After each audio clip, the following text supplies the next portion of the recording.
Le 21 juillet 1742, deux cavaliers de la maréchaussée de Bresse, en tournée dans la paroisse de Caluire, près de Lyon, reçurent des syndics l'avis que plusieurs inconnus se retiraient dans une maison du village, qu'ils allaient, le soir, avec des chandelles, entourer la croix d'un carrefour voisin, et que, selon toutes les apparences, ils se livraient à des opérations magiques.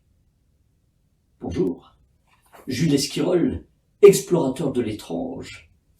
Je vous lis aujourd'hui des extraits de cet ouvrage que vous pouvez désormais vous procurer, Les sorciers de Lyon. Les cavaliers se transportèrent dans la maison qui leur était indiquée et y trouvèrent un particulier dormant sur un matelas à terre, ayant un fusil à ses côtés. Sous le matelas, une pierre sacrée, une soutane de prêtre, un missel, un crucifix, un collet, un couteau sur lequel étaient gravés ces mots « Accipe gladium munus ad Deodatum ». Accepte le présent de ce glaive offert par Dieu. 19 petits parchemins couverts d'une écriture rouge, 5 cahiers écrits en hébreu et 8 en latin, 2 petits cierges et 2 chandeliers d'étain.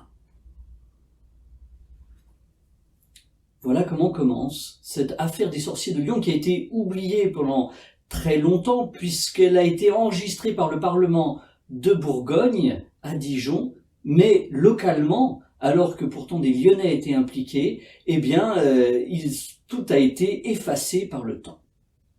Donc c'est une occasion que je vous propose pour redécouvrir justement un texte tiré d'archives perdues, que voici.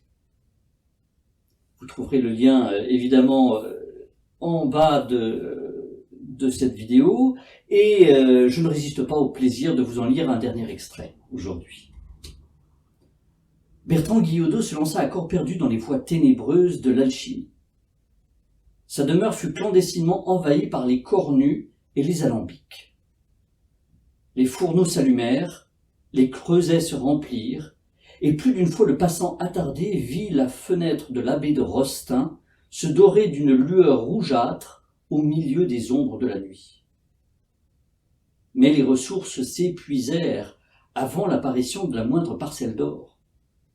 Déçu, Guyaudot brisa son athanor, l'athanor c'est le four de l'alchimiste.